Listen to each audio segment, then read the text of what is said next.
all the chords. But it's strictly rhythm, he doesn't wanna make it cry or sing. If then an old guitar is all he can afford, when he gets up under the lights to play his thing.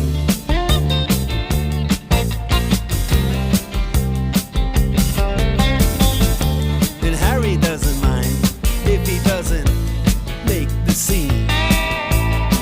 He's got a daytime job, he's doing alright. He can play the honky-tonk like anything,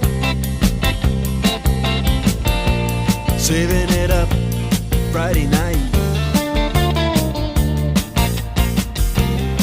with the Sultans, with the Sultans of Swing.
Sultans